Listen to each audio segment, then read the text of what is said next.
ফোনের চার্জ যখন 1% হয়ে যায় তখন আপনি পাগল হয়ে যান চার্জার খোঁজার জন্য, কিন্তু আপনি কি খেয়াল করেছেন আপনার মায়ের জীবনের ব্যাটারিও ধীরে ধীরে কমে আসছে? ফোন তো আবার চার্জ দেওয়া যাবে, কিন্তু মা একবার চলে গেলে তাকে আর রিচার্জ করা যাবে না। দেরি হওয়ার আগেই তাকে সময় দিন। মাকে মিস করলে কমেন্টে লাভ ইউ মম লিখুন। মা মাঝরাতে পানি চাইলে আপনাদের ঘুম ভেঙে যায়, মেজাজ খারাপ হয়। ভাবেন বুড়ি মানুষ এত জ্বালায় কেন? অথচ এই মা আপনার জন্য হাজার রাত না ঘুমিয়ে কাটিয়েছে, নিজের বুকের রস নিংড়ে আপনাকে খাইয়েছে, কখনো বিরক্ত হয়নি। জানেন, মায়ের মুখের সামনে এক গ্লাস পানি তুলে ধরাও একটা জিহাদ। মায়ের তৃষ্ণা মেটানো মানে আল্লাহকে খুশি করা। হে আল্লাহ, আমাদের হাত দিয়ে মাকে শেষ বয়সে সেবা করার তৌফিক দিও। যারা মায়ের সেবা করতে চান তারা চ্যানেলটি সাবস্ক্রাইব করে আমিন লিখুন।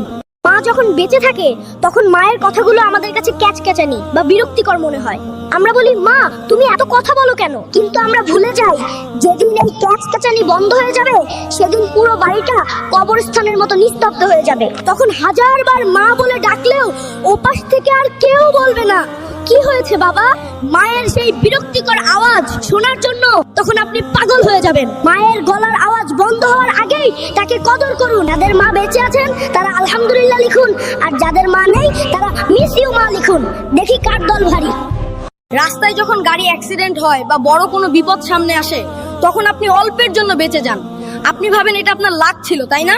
ভুল ভাবছেন, ওটা লাক ছিল না, ওটা ছিল আপনার মায়ের জায়নামাজের চোখের পানি, যা বুলেট প্রুফ জ্যাকেটের মতো আপনাকে বিপদ থেকে বাঁচিয়ে দিয়েছে। দুনিয়ার সব সিকিউরিটি গার্ড ঘুমাতে পারে, কিন্তু মায়ের দোয়া কখনো ঘুমায় না।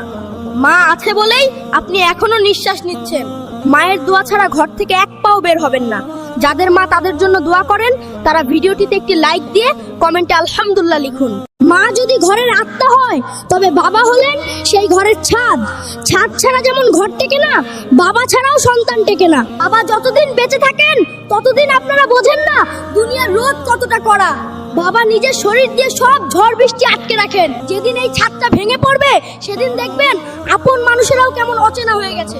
বাবা ছাড়া পৃথিবীটা এক মুহূর্তেই জঙ্গল হয়ে যায়। হে আল্লাহ, আমাদের মাথার উপর থেকে বাবার ছায়াটা কেড়ে নিও না। যাদের বাবা বেঁচে আছেন তারা শুকরিয়া জানিয়ে কমেন্টে আলহামদুলিল্লাহ লিখুন। মাকে যখন কবরে রেখে আপনারা 40 কদম দূরে চলে আসবেন তখন মা অন্ধকার কবরে একা হয়ে যাবেন। মা তখন ভয় পাবেন যে মা আপনাকে ছাড়া এক মুহূর্ত থাকতে পারতেন না। আজ সেই মা মাটির নিচে একা, কোনো আলো নেই, বাতাস নেই, সন্তান নেই। তখন শুধু আপনার দোয়াটুকুই মায়ের কবরে আলো হয়ে জ্বলবে। দুনিয়ার কান্না মাকে বাঁচাতে পারবে না, শুধু আপনার নেক আমল বাঁচাতে পারবে। হে আল্লাহ, আমার মায়ের কবরে সব আযাব তুমি মাফ করে দিও। যাদের কলিজা